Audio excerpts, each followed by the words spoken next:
syukur padamu Tuhan atas kasih-Mu. Ku bermazmur bagi nama-Mu yang kudus,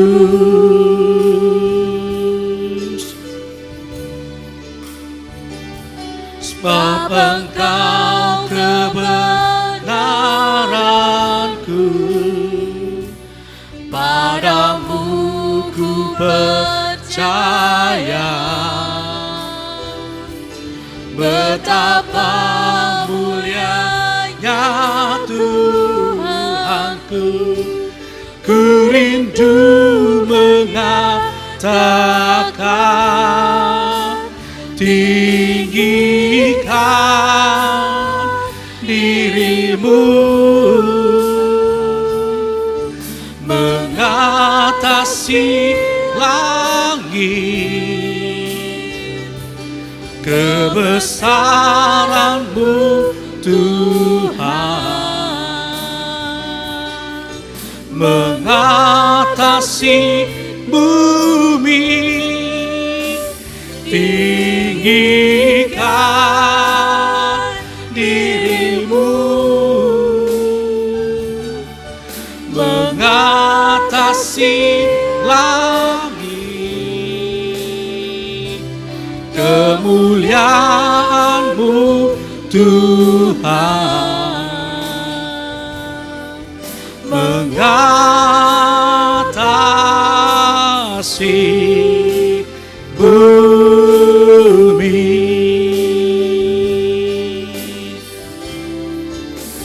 Dimuliakan,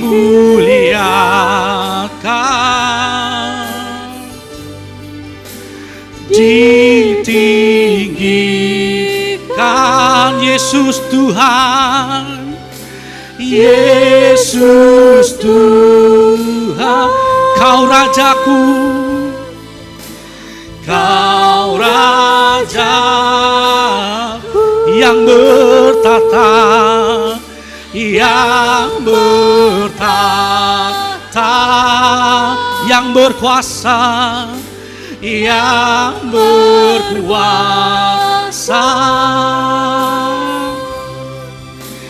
Yesus Tuhan, Kau Rajaku.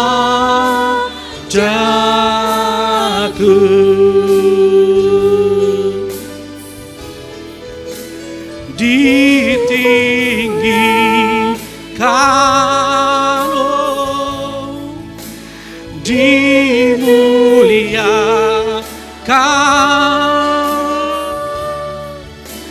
Yesus Tuhan. Kau Raja kami Tuhan, Kau Rajaku yang bertata, yang bertata, Dia yang berkuasa, yang berkuasa. Yesus Tuhan, Yesus Tuhan, Kau Raja. Sama-sama katakan, Yesus Tuhan, Yesus Tuhan, Kau Raja. Sekali lagi katakan, Yesus Tuhan, Yesus Tuhan, Kau Rajaku.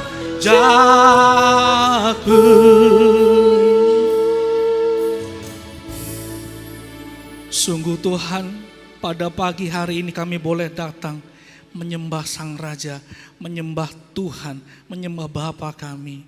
Tuhan, terima kasih atas kesempatan yang indah. Kalau kami boleh sama-sama datang dengan penuh kerinduan untuk memuji, memuliakan nama-Mu, mendengarkan sabda-Mu Tuhan.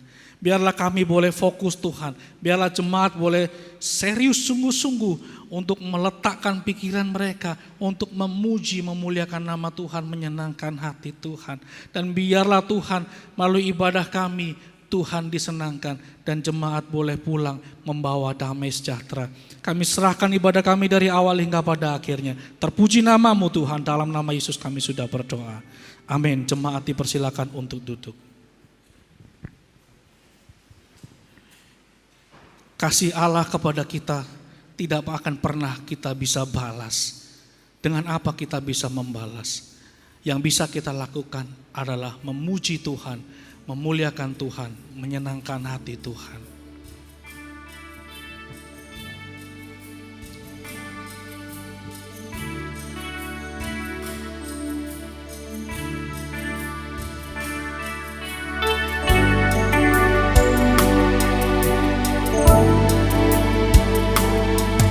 Allah yang setia,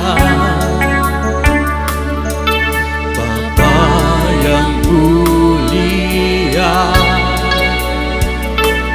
kasih-Mu besar Tuhan.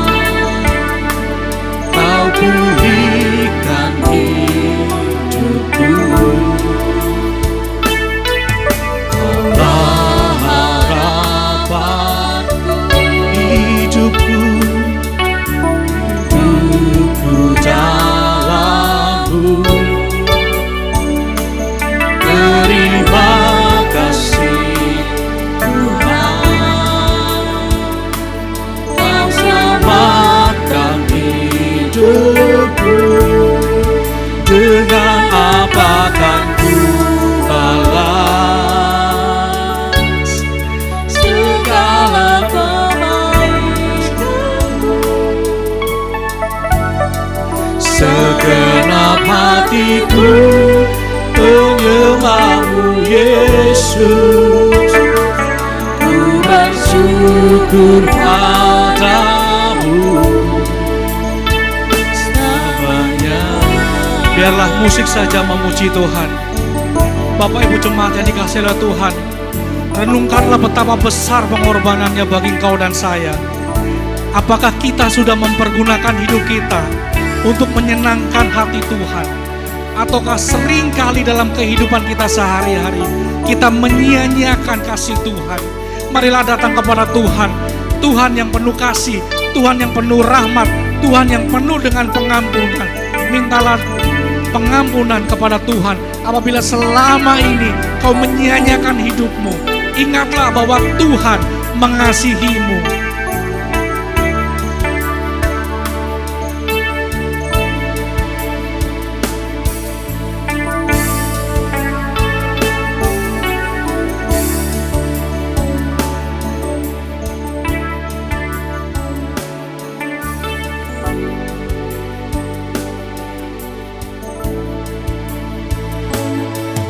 Kaulah harapanku,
Sungguh Tuhan, di hadapan manusia kami bisa menutupi pelanggaran kami.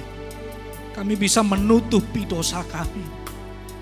Namun di hadapan-Mu Tuhan, kami terbuka. Tidak ada yang bisa kami tutupi. Kami bersyukur kalau pada hari ini Kau telah melepas pengampunan pada jemaat-Mu di tempat ini Tuhan. Terima kasih Tuhan.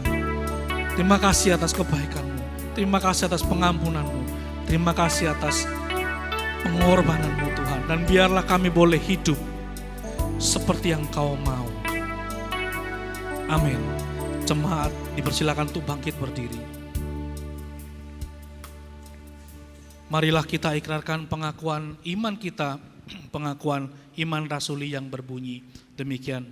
Aku percaya kepada Allah, Bapa yang Maha Kuasa, Khalik langit dan bumi, dan kepada Yesus Kristus anaknya yang tunggal Tuhan kita, yang dikandung dari Roh Kudus, lahir dari anak darah Maria, yang menderita sengsara di bawah pemerintahan Pontius Pilatus, disalibkan, mati dan dikuburkan, turun ke dalam kerajaan maut, pada hari yang ketiga bangkit pula dari antara orang mati, naik ke surga, duduk di sebelah kanan Allah, Bapa yang Maha Kuasa, dan dari sana Ia akan datang untuk menghakimi orang yang hidup dan yang mati.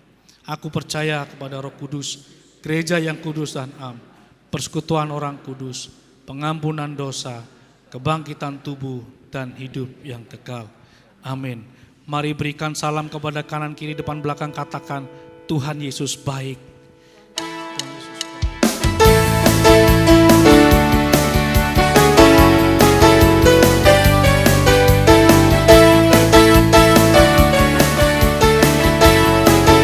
Kita pujikan dengan penuh sukacita. Amin.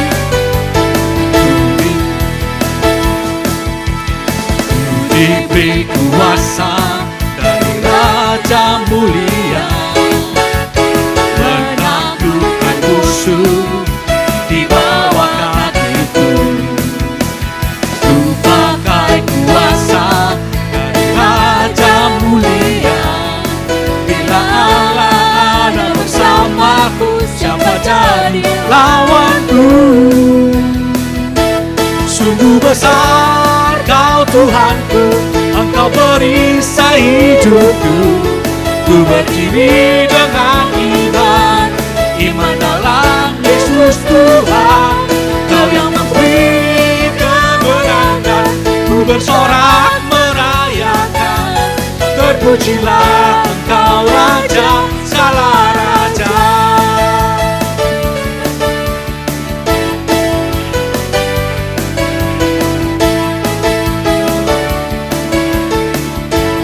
Sekali lagi katakan,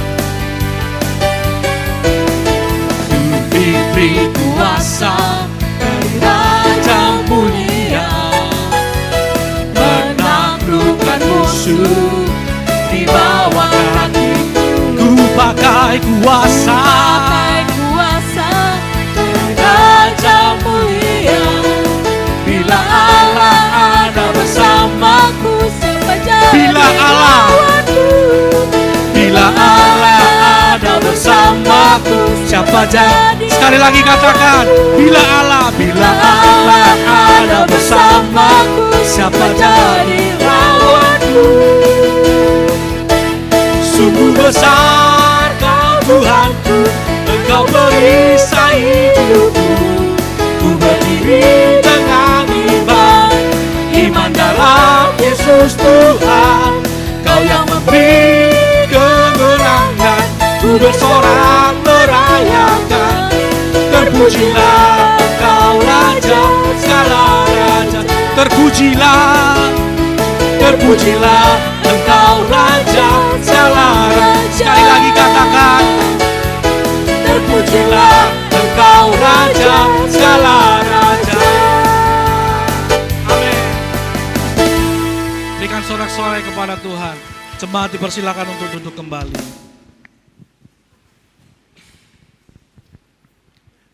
Tuhan adalah Raja kita, tapi Dia juga Bapa kita. Dia tidak akan pernah meninggalkan kita sekalipun kita dalam kesulitan. Bersama dengan Tuhan kita bisa melewati semua. Amin. Mari kita pujikan pujian ini dengan penuh iman.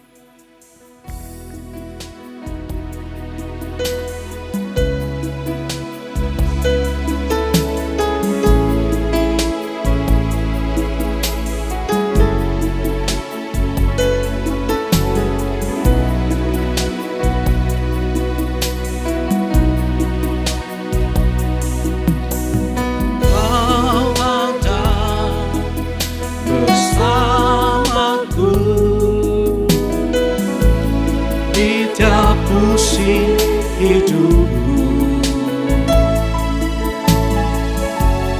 tak pernah kau biarkan ku sendiri.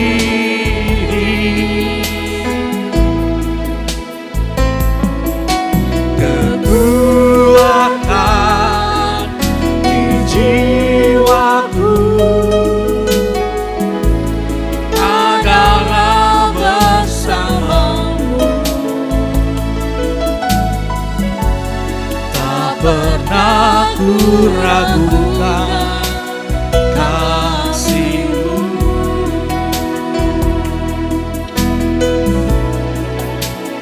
Bersamamu Bapa, ku lewati semua perkenanan-Mu yang teguhkan hatiku. Engkau yang bertindak, Engkau yang bertindak demi pertolongan. Amin. Anugerah-Mu besar melimpah bagiku.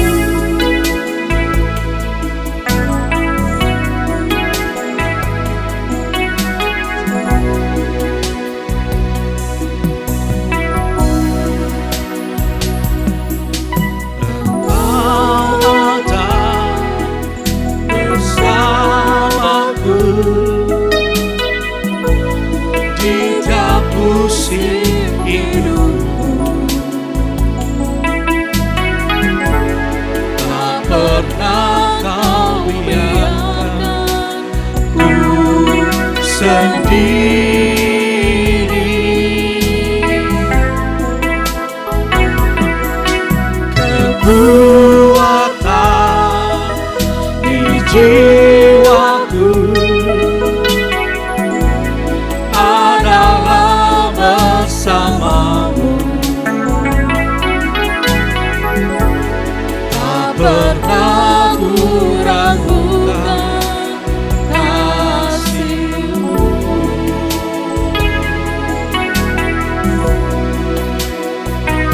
Bersamamu Bapa, ku lewati semua perkenanan-Mu yang teguhkan hatiku. Engkau yang bertindak demi pertolongan.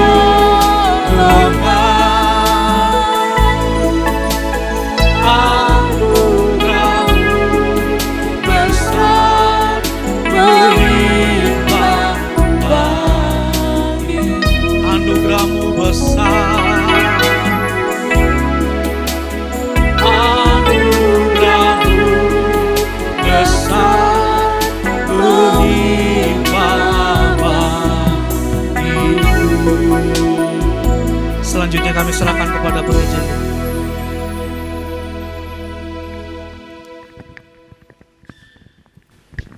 Mari kita berdoa kepada Tuhan. Bapa yang baik dan penuh belas kasihan, Pada siang ini kami menghampiri tatamu dengan rasa syukur. 1 minggu sudah berlalu, Engkau setia menolong kami. Di meja makan kami tidak pernah ada kekurangan makan. Di dalam pikiran kami yang kadangkala gelisah, Engkau menghibur kami. Sebelum kami melanjutkan ibadah, kami ingin bersyukur. Covid sudah boleh dikatakan berlalu, tetapi banyak orang yang masih sedih. Jutaan orang yang sudah meninggal, anggota keluarganya pasti masih berduka. Sukarelawan ada yang juga meninggal. Pada siang ini kami ingin mendoakan mereka. Tuhan menghibur, Tuhan menolong mereka. Juga saat ini kami ingin berdoa untuk ibadah kami. Basuh kami oleh darah Tuhan Yesus. Waktu, ruangan, suasana batin kami terdalam kiranya dikendalikan Roh Kudus. Berbicaralah. Siang ini kiranya kami berjumpa dengan Dikau dan menyembah Dikau. Dalam nama Tuhan Yesus. Amin. Selamat siang jemaat yang dikasihi Tuhan. Mari kita buka Alkitab kita dari kitab 1 Samuel. 1 Samuel pasal yang ke-8. Ayat 1 sampai 10 kita baca bergantian. Saya ayat 1, saudara ayat 2. 1 Samuel pasal 8, 1 sampai 10 kita baca bergantian. Saya ayat 1, saudara ayat 2. Setelah Samuel menjadi tua, diangkatnyalah anak-anaknya laki-laki menjadi hakim atas orang Israel.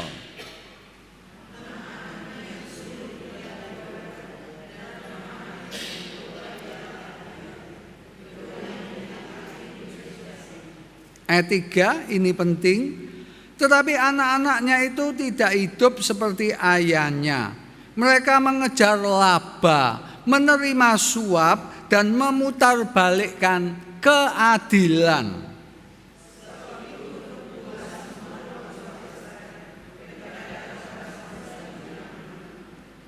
Dan berkata kepadanya, engkau sudah tua, dan anak-anakmu tidak hidup seperti engkau, maka angkatlah sekarang seorang raja atas kami untuk memerintah kami seperti pada segala bangsa-bangsa lain.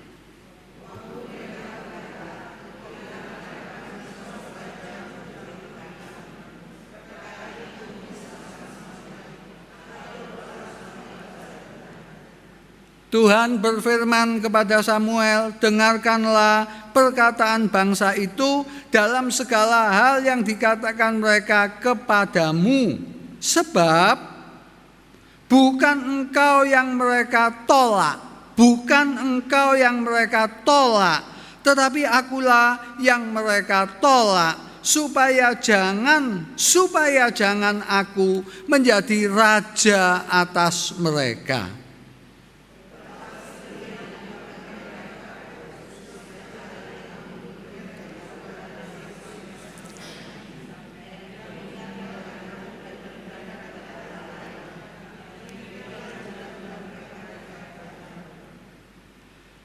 Oleh sebab itu dengarkanlah permintaan mereka, hanya peringatkan mereka dengan sungguh-sungguh dan beritahukan kepada mereka apa yang menjadi hak raja yang akan memerintah mereka.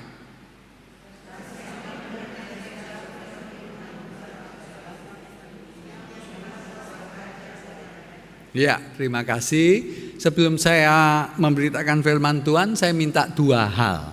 Yang pertama, minta tolong HP di silent, tidak ada WA-an, tidak ada Facebook, kecuali mencatat khotbah saya. Karena ibadah itu butuh konsentrasi. Saudara bicara dengan seseorang aja, kalau tidak peduli, saudara akan melukai hati dia. ibadah ini berjumpa dengan Tuhan.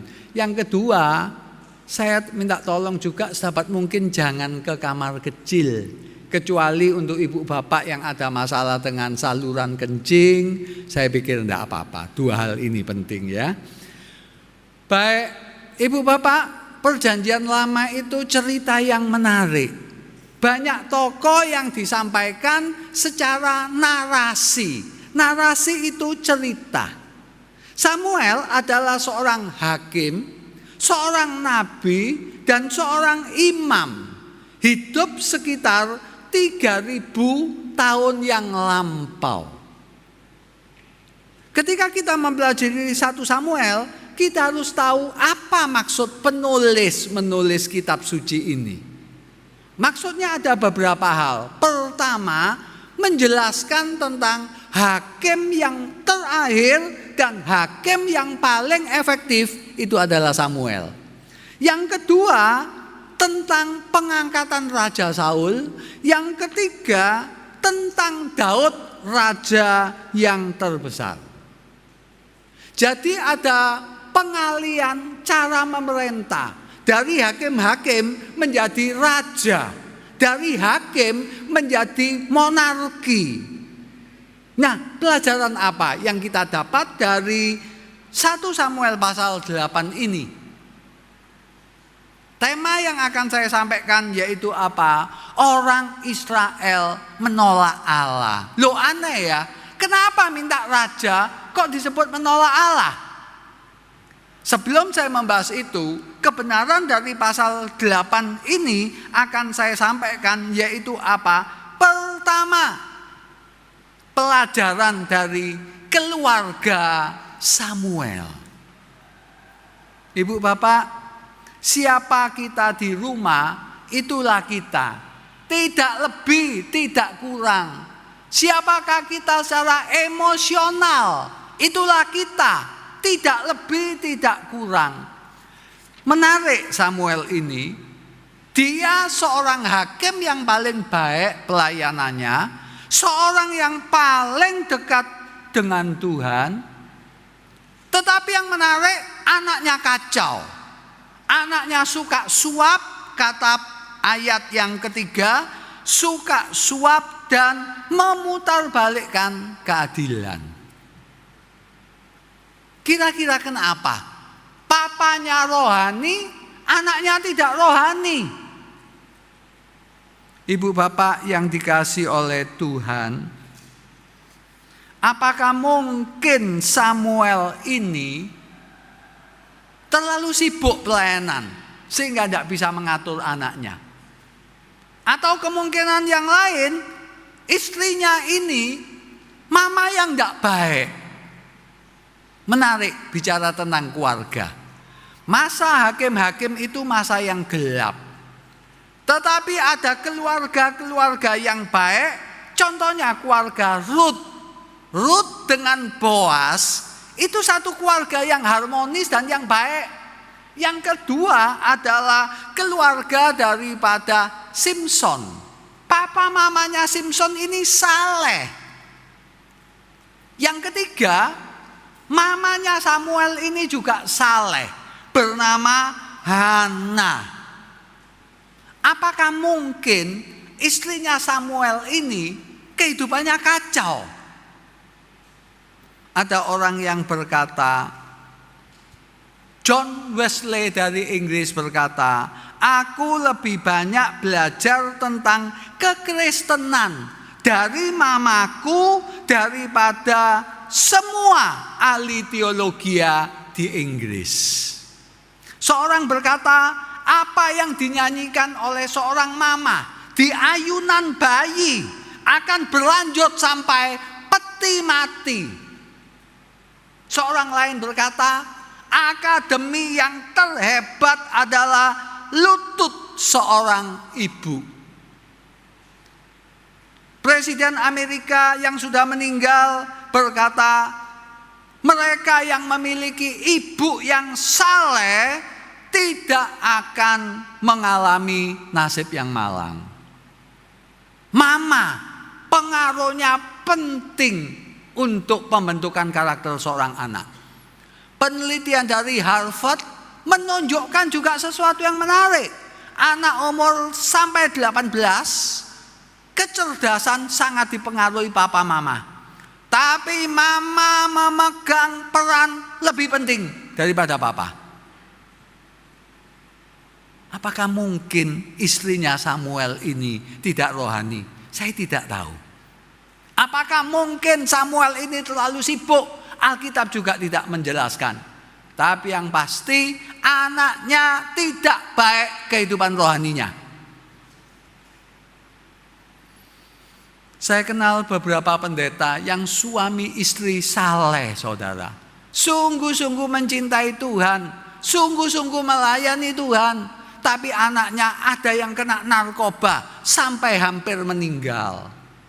Saya juga kenal seorang suami istri. Saya pernah diundang makan di rumahnya. Anak 3 tahun menjatuhkan air, bisa minta maaf. Hebat pendidikannya.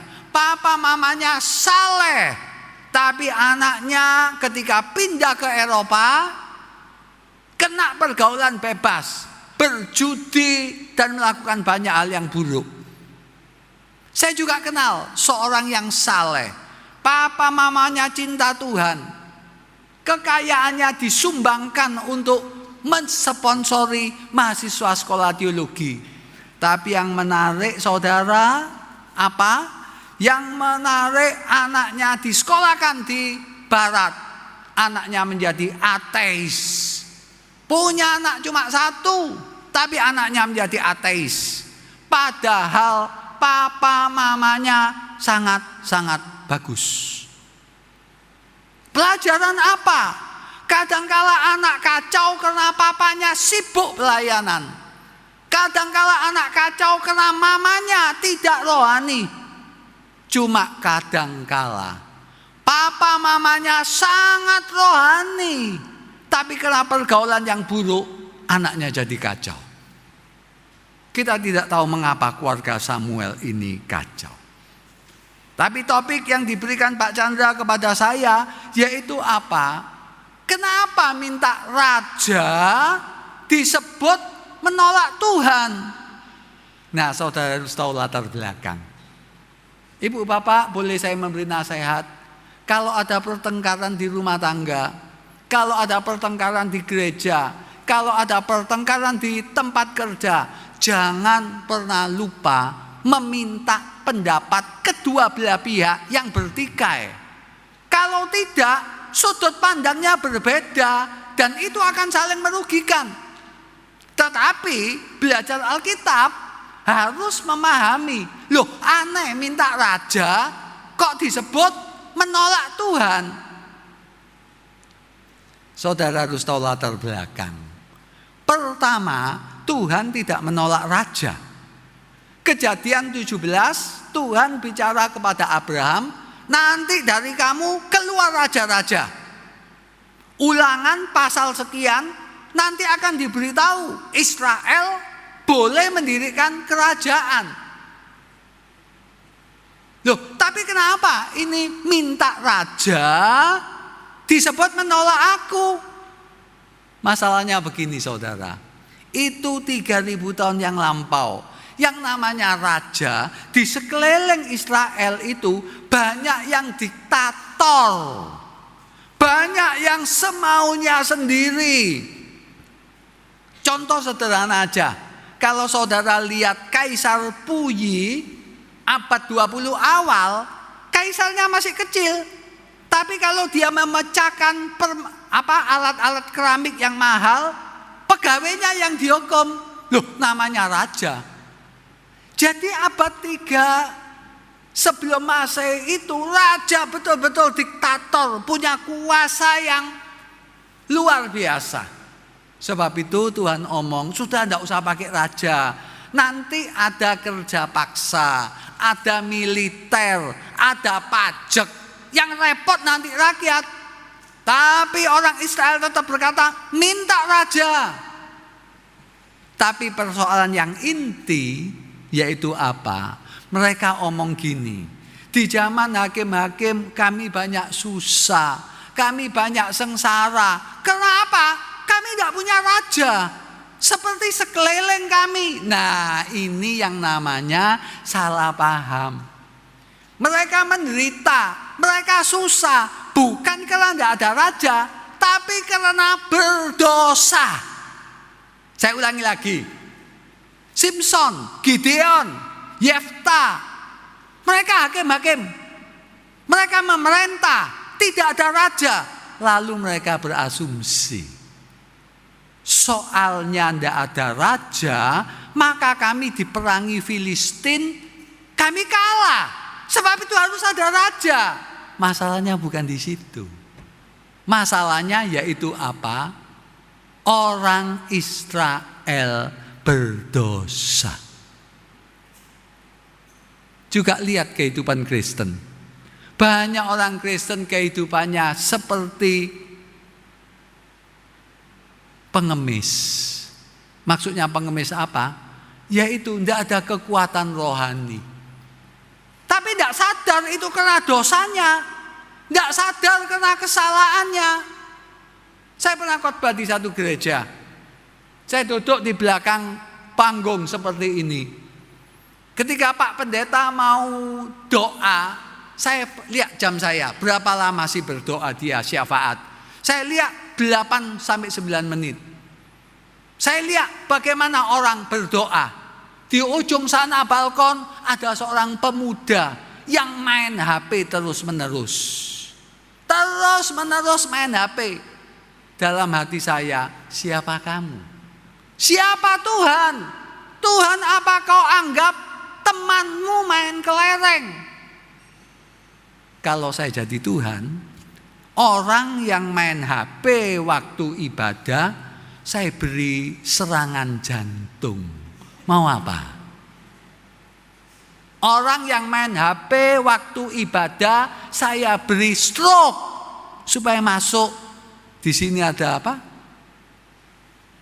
Rumah sakit. Biar 1 bulan di ICU. Mau apa?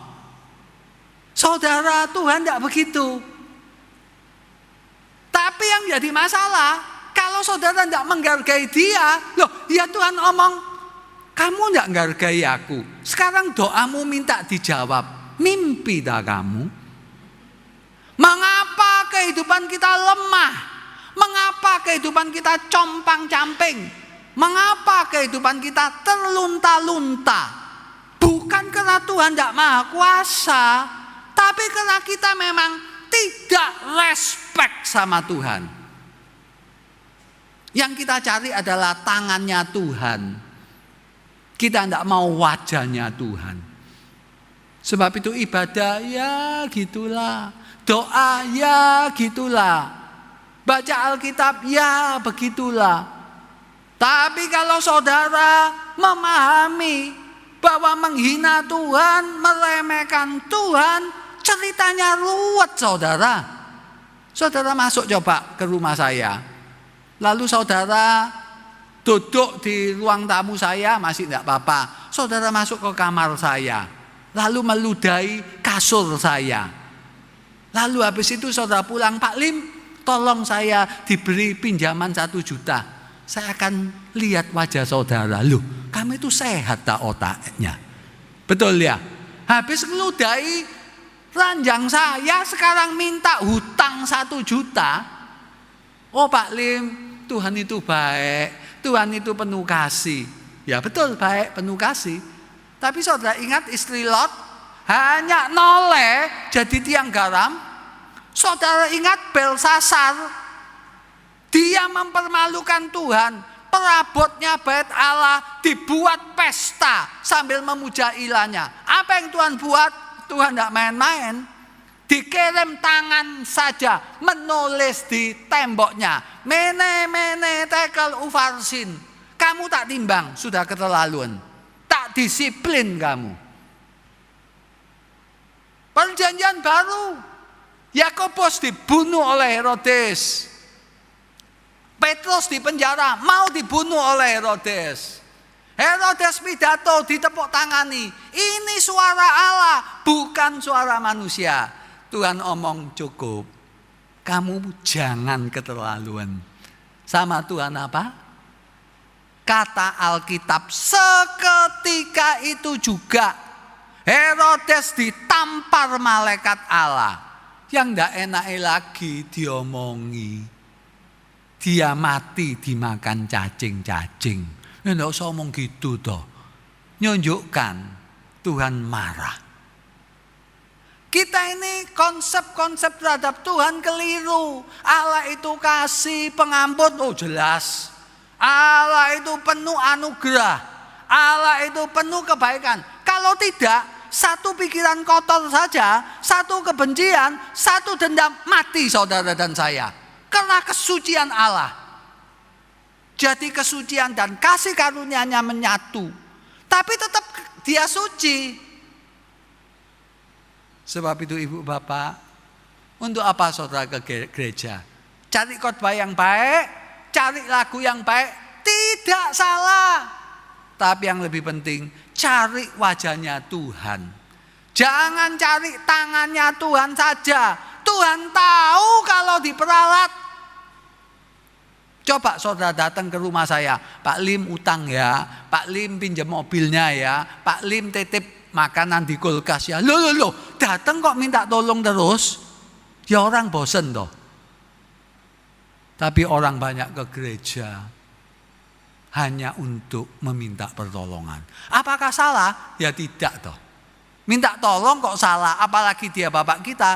Tapi ya punyalah sikap yang baik, punyalah sikap yang sopan, punyalah jiwa yang menyembah. Inilah problem daripada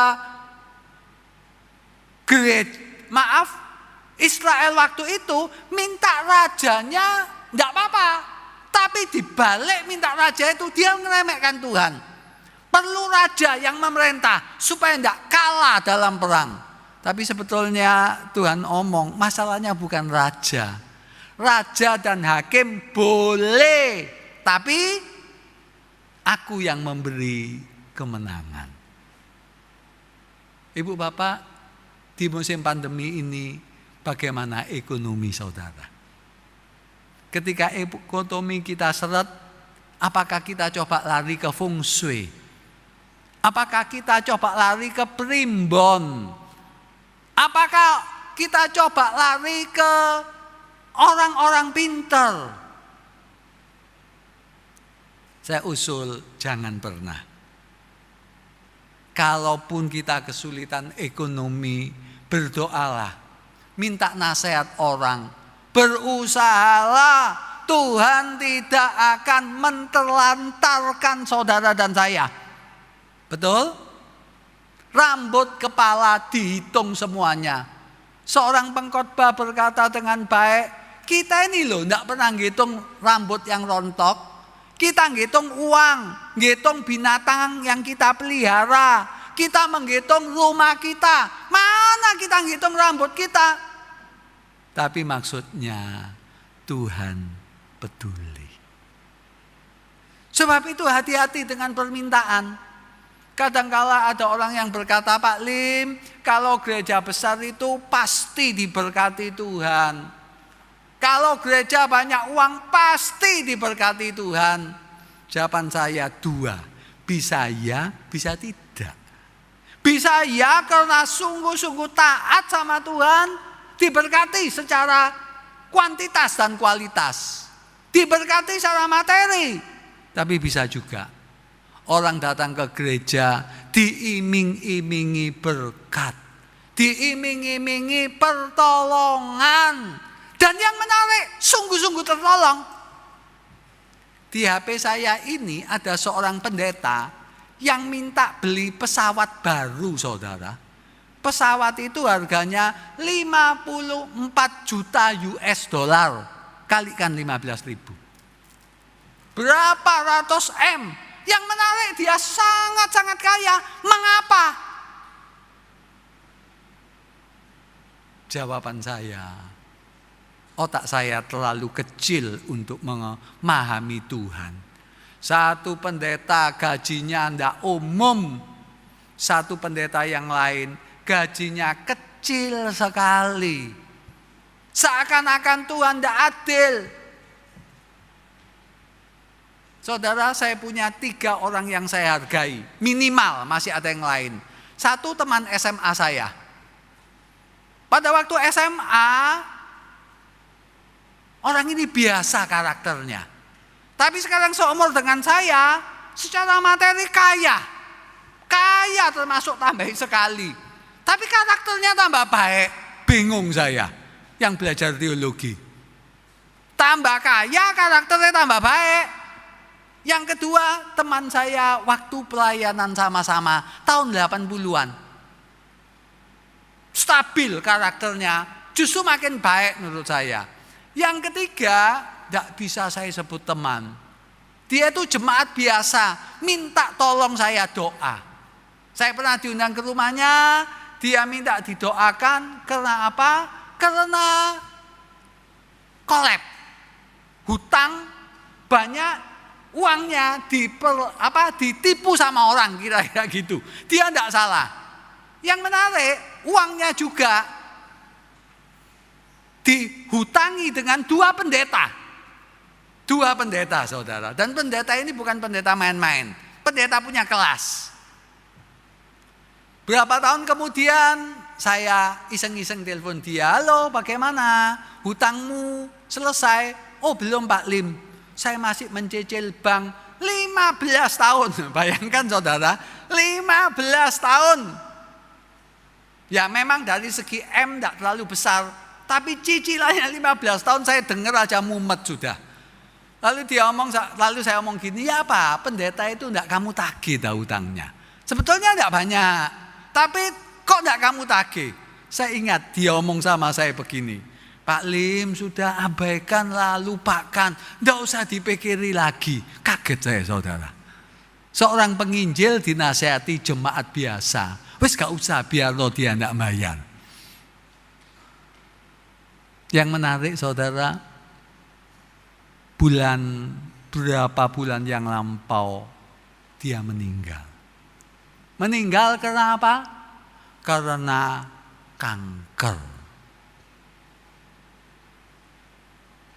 Saya mau tanya, berapa persen orang Kristen seperti begitu?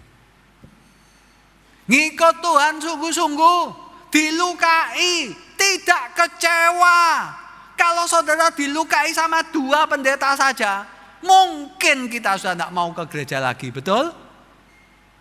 Kalau saudara berbuat baik, tapi uangnya diambil orang, bagaimana saudara masih tidak mengepalkan tangan kepada Tuhan dan marah? Tetapi kenalan saya ini tidak demikian. Tetap setia sama Tuhan. Yang menarik lagi, Tuhan izinkan kena cancer. Saya kadang-kala berpikir, loh Tuhan, pikiranmu tidak keliru tah. Orang sebaik gini kamu panggil sak cepete.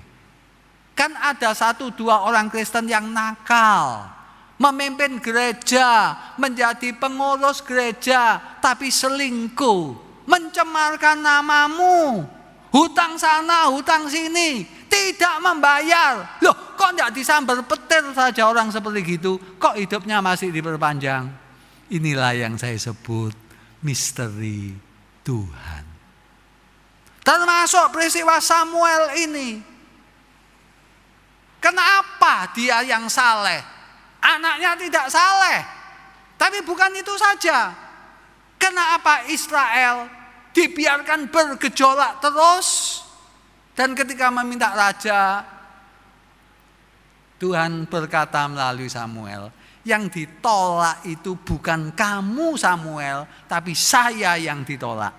Dan Tuhan masih sabar, masih baik hati. Ya sudah, kamu mau raja ya.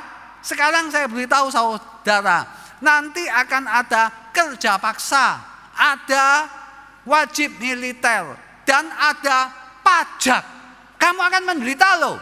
Orang Israel masih berkata, iya tetap mau raja. Dia menolak Allah, bukan soal raja, tapi dia berkata, sorry Tuhan, kami menderita karena tidak ada raja. Tapi Tuhan omong, tidak, kamu menderita karena dosamu. karena kesalahanmu. Sebab itu ibu bapak, kalau saudara dan saya menderita, tidak ada salahnya tanya sama Tuhan. Tuhan, mungkinkah saya ada dosa sehingga kami menderita sejauh ini? Tapi jangan tanya sama doa saja, tanya sama istri, tanya sama suami, tanya sama pendeta saudara. Karena apa? Kadangkala kita tidak bisa melihat kekurangannya sendiri. Aplikasi untuk abad 21. Saya khawatir banyak orang ke gereja hanya cari materi, cari kesembuhan. Oh, tidak salah loh. Saya juga berdoa untuk materi loh. Tidak ada materi saya tidak bisa beri pulsa loh. Saya juga berdoa untuk kesehatan. Saya ingin sehat sampai tua dapat melayani Tuhan. Tidak salah loh. Sakit itu mahal. Ibu saya masuk rumah sakit tidak sampai sebulan habis 100 juta lebih. Tidak ada uang, bagaimana bisa berobat? Jangan pernah meremehkan uang. Jangan pernah meremehkan kesehatan. Tapi kalau Tuhan saudara cari hanya soal begitu, ya salah toh. Kenapa menikah? Supaya ada yang mencucikan pakaian. Kenapa menikah? Supaya ada yang masakkan makananku. Loh, itu sesuatu yang egois. Kenapa menikah? Supaya saling mengasihi. Kita melayani dan berbagi kasih. Itulah pernikahan.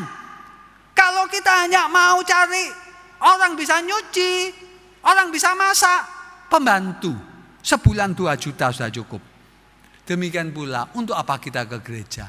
Ditolong Tuhan, ditolong Tuhan. Saudara kira Tuhan itu sinterklas? Justru kasih kita kepada Tuhan dibuktikan ketika kita menderita.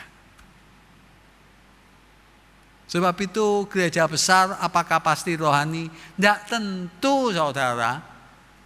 Persembahan banyak apakah tentu rohani? Tidak tentu. Bisa saja kita mempersembahkan banyak. Tendensi di balik persembahan itu supaya berkat melimpah. Saya sendiri percaya perpuluhan. Tapi kalau saudara memberi perpuluhan dengan tujuan supaya Tuhan membalikkan berkat, wah itu tujuan yang salah. Itu seperti anak bicara sama papanya, "Papa, kamu tak antar ke dokter ya, papa tak belikan capjai ya, tapi nanti warisannya saya dapat 2/3 ya." Wah itu egois sekali. Kita sudah menerima sama Tuhan terlalu banyak, tidak diberi juga tidak apa-apa. Kita sudah punya kekekalan di surga bersama dengan Dia selama-lamanya. Apalagi yang kurang saudara. Kalau di dunia sementara menderita, terimalah dengan senang hati. Justru karakter seseorang kita ketahui ketika kita menderita. Saya tanya kepada murid saya yang umur 20-an, kamu mendapat teman, lebih senang teman yang hura-hura, yang senang-senang, atau teman waktu susah? Kalau orang 20-an pasti jawabnya ya senang ya susah, betul enggak? Tapi kalau saudara sudah 30-an, 40-an, 50-an, saudara bisa menjawab, teman yang sejati itu teman apa? Waktu kita susah, betul ya? Ketika kita sudah 50-an, umur kita sudah cukup matang untuk menerima banyak garam kehidupan. Kita tahu famili yang terbaik, teman terbaik, bukan orang yang senang-senang saja dengan kita. Tapi justru ketika kita susah, dia bersama dengan kita. Apa artinya? Israel menolak Tuhan, jadi masalahnya bukan raja, tapi di balik permintaan raja itu dia menganggap perlu raja untuk menang perang. Jadi dia hanya merasa bukan Tuhan yang dibutuhkan, Yang dibutuhkan adalah raja secara permanen, supaya bisa mengalahkan Midian, bisa mengalahkan Filistin, dan dia dapat keuntungan. Ini yang membuat Tuhan tidak suka. Apa aplikasinya untuk abad 21? Pertama, carilah dulu kerajaan Allah dan kebenarannya. Bukan berarti semua masuk sekolah Alkitab, tapi artinya utamakan Tuhan. Pertama-tama pikirkan kepentingan Tuhan, prioritaskan Tuhan di dalam pekerjaan, keluarga, dan mengambil keputusan. Setiap mengambil keputusan, pikirkan apa yang paling menghormati Tuhan, apa yang paling menyenangkan Tuhan. Ketika Daud dihadapkan kepada Saul, sekali tancap Saul mati. Tapi bagi Daud tidak. Saul ini orang yang diurapi Tuhan. Tidak boleh diperlakukan begitu. Sebab itu Daud menahan diri untuk tidak melakukan itu. Saudara mungkin ada kesempatan mencuri, ada kesempatan balas dendam, ada kesempatan mencaci maki orang. Tapi Alkitab berkata apa? Berbuat baiklah. Kita boleh tegas, boleh menegur empat mata, tapi jangan pernah lupa hati kita harus penuh belas kasihan. Yang kedua, firman yang saya sampaikan perjanjian baru, bagaimana tidak menggulingkan Allah dari tatanya, yaitu jika engkau makan, jika engkau minum, lakukan semua untuk menyenangkan Tuhan. Yang namanya pendeta, yang namanya penginjil, itu jabatan fungsional. Tapi orang Kristen, setiap kita adalah hamba Tuhan. Sebab itu ketika kita menyetir, ketika kita bergurau dengan teman, ketika kita nonton TV, ketika kita di kamar sendirian, ingatlah Tuhan hadir bersama kita. Jangan sampai melukai hati dia. Pelajaran pertama dari 1 Samuel pasal 8 pertama, anaknya Samuel brengsek. Apakah salah mamanya, apakah salah papanya, tidak tahu kita. Atau salah lingkungan. Tapi saudara dan saya sebagai orang tua harus selalu mendoakan anak, mengajar anak firman Tuhan. Dan pelajaran yang terpenting siang ini, Israel menggulingkan Allah dari tatanya, bukan karena meminta raja, tapi di balik motif minta raja itu, dia berkata, Tuhan yang memberi kami kemenangan itu raja, bukan engkau. Hakim-hakim menunjukkan Israel kacau balau, bukan karena tidak ada raja, tapi karena ada dosa. Banyak orang Kristen hidupnya kacau, lalu pergi ke feng shui, pergi ke dukun, pergi ke hal-hal gaib untuk membalans supaya Yesus ditolong. Itu penghinaan. Itu menggulingkan Allah dari tatanya. Wiotnya apa? Cari dulu kerajaan Allah. Senangkan Tuhan, bukan untuk dapat berkat. Justru kita sudah dapat kekekalan di surga, maka kita tidak perlu berkat lagi dalam tanda petik, tapi carikan kesenangan Allah. Jika engkau makan, jika engkau minum, lakukan untuk menyenangkan Tuhan. Di rumah tangga, jadilah saksi Yesus. Di tempat kerja, jadilah saksi Yesus. Di mana saja, jadilah wakil Yesus yang terbaik. Mari kita berdiri dan kita berdoa bersama-sama.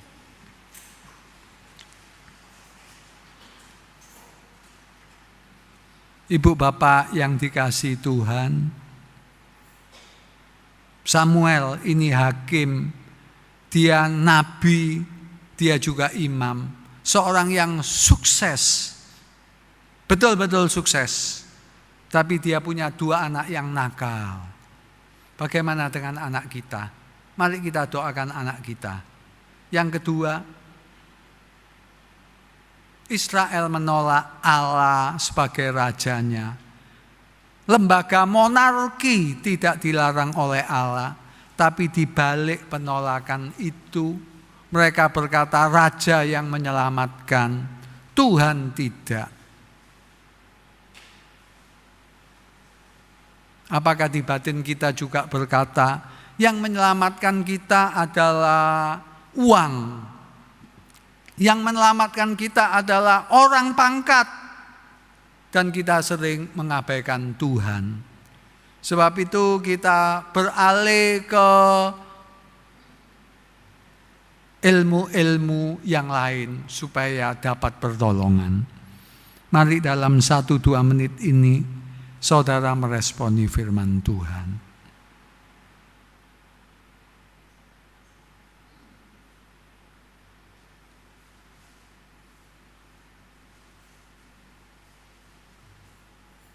Bapak di surga, ampuni kami sering mencari tangan-Mu, kami mengabaikan wajah-Mu. Kami senang Kau tolong dalam bidang materi, kesehatan dan lain-lain, itu tidak salah. Karena doa Bapak kami mengajarkan beri kami makanan, tapi kami mengabaikan senyuman-Mu.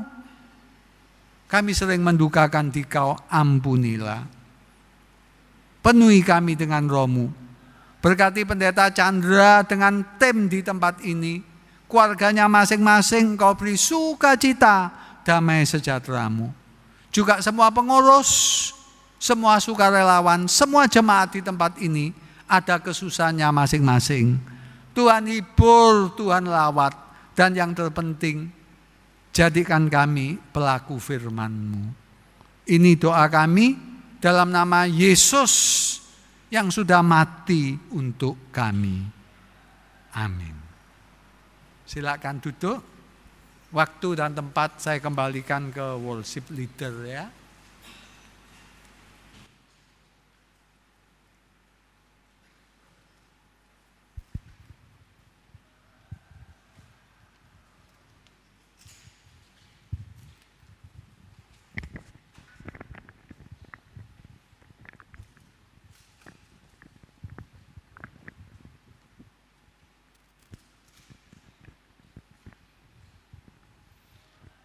Puji nama Tuhan, kalau kita masih boleh dikoreksi oleh firman Tuhan. Sebelum kita mempersiapkan diri untuk memberikan persembahan, mari kita baca New City Catechism pertanyaan yang ke-9. Saya akan bacakan bagian pertanyaan, Bapak Ibu Saudara sekalian akan membaca jawaban. Apa yang Allah haruskan di dalam perintah pertama, kedua, dan ketiga?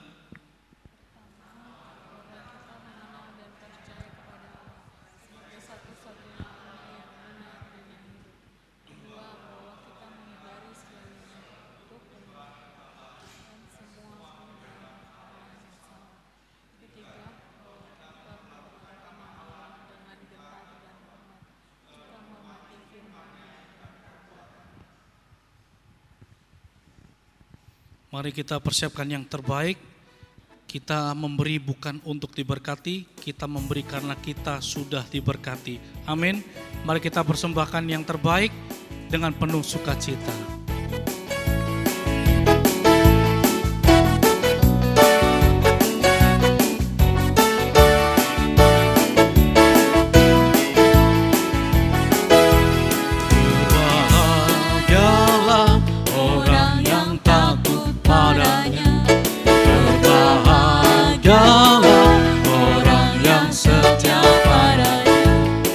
Dia akan menikmati hujan berkat-berkat-Mu hari ini, esok dan selamanya. Berbahagialah, berbahagialah orang yang takut padanya. Berbahagialah orang yang setia padanya. Dia akan menikmati hujan berkat-berkat-Mu hari ini, esok selamanya. Curahkan berkat-Mu, curahkan mujizat-Mu, curahkan kedahsyatan-Mu di dalam hidupku. Curahkan kasih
bangkit berdiri.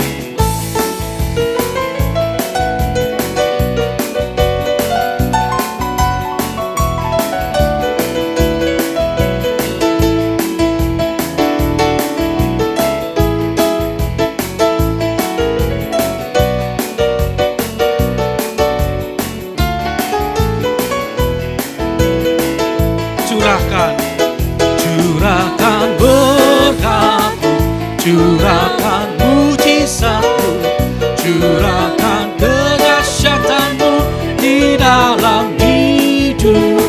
Curahkan kasih-Mu, curahkan kuasa-Mu, curahkan kemuliaan-Mu, oh Yesusku. Curahkan lagi katakan, curahkan kemuliaan-Mu, oh Yesusku. Bapa kami dalam surga, terima kasih kalau Tuhan sudah memberkati kami dan kami bisa memberikan apa yang menjadi bagian kami untuk kami persembahkan. Biarlah Tuhan setiap persembahan kami boleh dikelola oleh majelis hanya untuk kemuliaan nama Tuhan di tempat ini. Tuhan, terima kasih atas firman-Mu yang mengingatkan kami bahwa dalam keseharian kami, apakah kami sudah hidup menyenangkan hati-Mu Tuhan.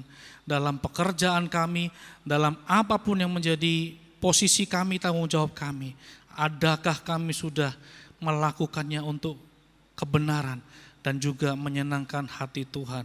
Ataukah selama ini kami hidup sama seperti orang-orang yang belum mengenal Tuhan, hidup dengan sembarangan, hidup dengan suka hati kami.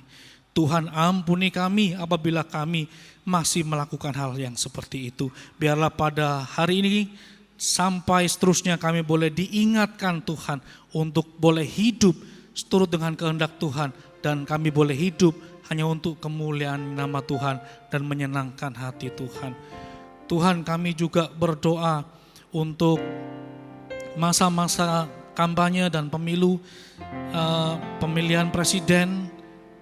Tuhan, biarlah Tuhan sendiri yang memilih orang-orang yang akan memerintah kami. Tuhan sendiri yang akan menunjuk orang-orang yang takut akan Kau, yang toleran.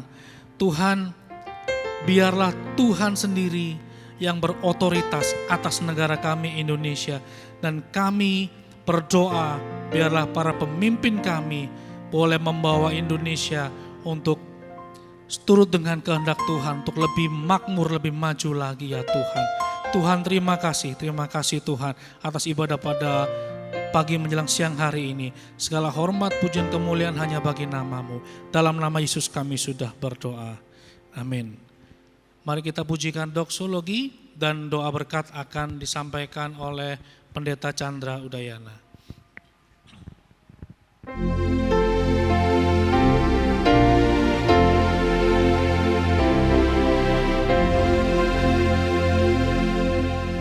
Puji Allah sumber berkat, puji Dia semua ciptaannya, puji Dia para malaikat, Allah Putra dan Roh Kudus.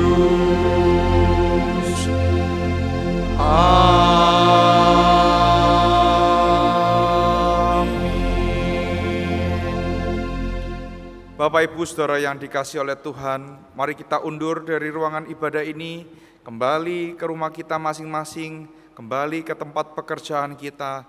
Bawalah pulang firman yang telah engkau dengarkan, lakukanlah itu dan ketahuilah Allah Bapa, Putra dan Roh Kudus yang senantiasa akan memberkati engkau. Arahkanlah hatimu kepada Tuhan dan terimalah berkat Tuhan. Tuhan memberkati engkau dan melindungi engkau. Tuhan menyinari engkau dengan wajah-Nya dan memberi engkau kasih karunia. Tuhan menghadapkan wajah-Nya kepadamu dan memberi engkau damai sejahtera mulai dari sekarang sampai selama-lamanya. Amin.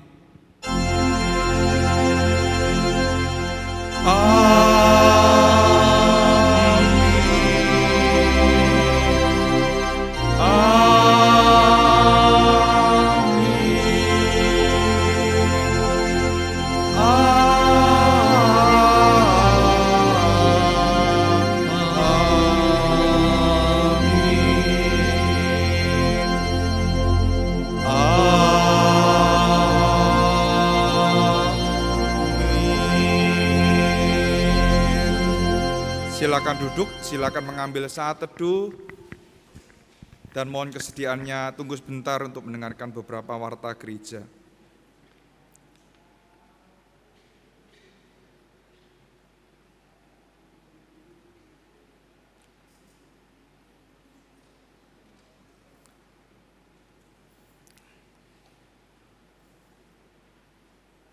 Shalom Bapak Ibu.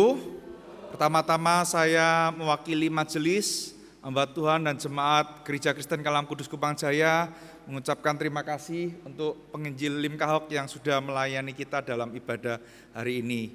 Penginjil Lim Kahok saat ini melayani sebagai dosen di Institut Injili Indonesia yang ada di Batu. Bapak Ibu kalau ke Batu bisa main di I3, di situ tempat penginjil Lim Kahok melayani Tuhan. Ya, terima kasih untuk setiap penata layan yang sudah terlibat di dalam pelayanan hari ini. Kiranya apa yang kita lakukan boleh diperkenan oleh Tuhan.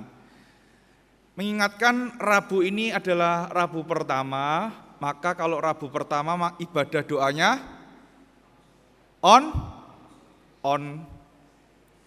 bukan konslet ya, onset ya. Kok bingung ya Bapak Ibu mau onset atau online gitu ya. Kalau Rabu pertama itu ibadahnya onsite ya. Jadi kita akan kumpul sama-sama setiap hari Rabu di gereja ya. Bapak Ibu kemarin sekolah merayakan ulang tahun yang ke-46.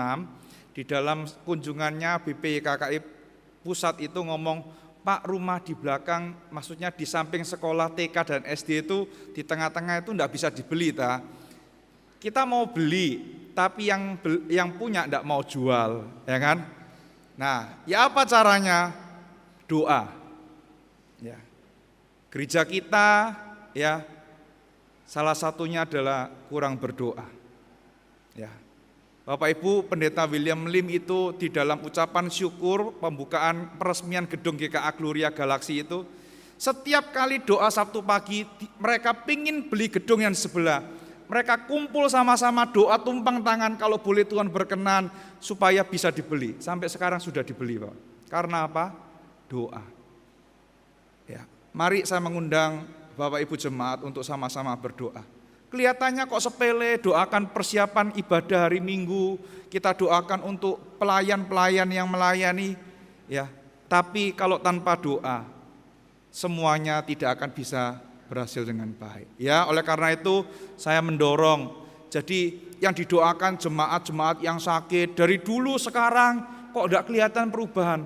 Tapi kita lihat jemaat itu bisa kuat menghadapi itu karena apa? Karena doa kita. Ya, oleh karena itu saya mendorong Bapak Ibu untuk datang di dalam ibadah doa. Ya. Nah, Bapak Ibu, paket sembako telah dibuka. Mari sama-sama kita mendukung ya untuk paket sembako ini. Satu paket nilainya berapa Bapak Ibu? 100.000. Jadi kalau seandainya Bapak Ibu laporan ini itu adalah rekap pertanggungjawaban ya bagi dari panitia untuk uang yang telah Bapak Ibu persembahkan. Ya, jadi Bapak Ibu mau memberi satu paket boleh enggak? Boleh. Ya, enggak apa-apa.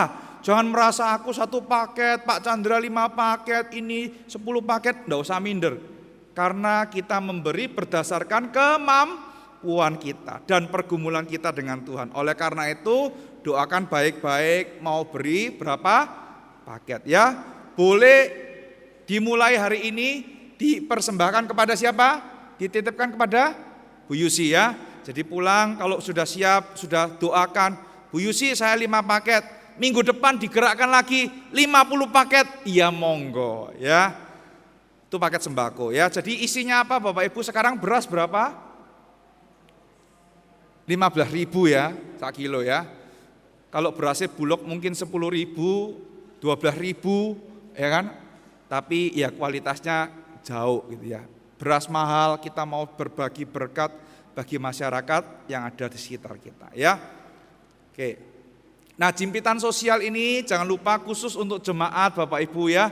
Kita akan setiap dana yang kita berikan langsung kita konversi dalam bentuk beras untuk diberikan kepada jemaat tiap bulan Bapak Ibu ya. Komitmennya tiap bulan, sampai saat ini tidak jalan tiap bulan, kadang 2 bulan sekali, 3 bulan sekali karena dananya yang belum terkumpul. Kita mau juga menjadi berkat bagi jemaat kita ya.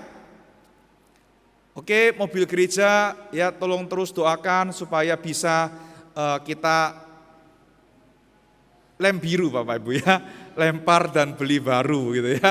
Ya kita doakan dana yang terkumpul masih sekitar, saya lupa ya, pendeta kan gak ngurusin duit ya, yang ngurusin duit majelisnya begitu ya, sekitar 50 atau 40 begitu ya, tolong doakan supaya bisa segera terpenuhi. Ya, Bapak Ibu, ada satu hal yang ingin saya sharingkan, bahwa kami akan memulai untuk membentuk kelompok-kelompok kecil setelah tahun lalu itu terhambat, belum terlaksana. Kenapa Bapak Ibu terhambat? Karena kami belum mempunyai para pemimpin kelompok kecil. Jadi kami akan melatih para pemimpin kelompok kecil supaya mereka juga boleh menyampaikan, ya berada di tengah Bapak Ibu untuk melayani. Jadi nanti kalau dihubungi untuk didoakan, ojo ndak mau, ya. Karena saya itu terbatas Bapak Ibu ya.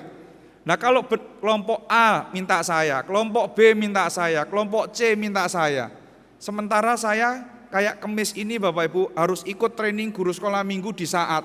Karena saya nanti akan mentraining setiap guru-guru baru yang akan mengajar. Ya kan, saya harus di training dulu Bapak Ibu. Jumat nanti ada rapat majelis. Nah kalau saya diminta semua, lama-lama kayak Bapak Ibu pendetanya, ya kan. Oleh karena itu perlu melibatkan Bapak Ibu semua supaya gereja ini bisa berkembang ya. Jadi kalau nanti dihubungi, kami juga tidak sembarangan Bapak Ibu. Kami berdoa, bergumul siapa yang akan kami hubungi dan kami persiapkan. Ya, jangan ngomong, jangan aku dulu Pak, ya. Ya. Kalau memang tidak dimulai ya kita akan terlambat ya. Jadi tolong doakan, tolong gumulkan supaya gereja kita boleh terus berkembang ya. Kiranya Tuhan memberkati, selamat hari Minggu, Tuhan Yesus memberkati kita.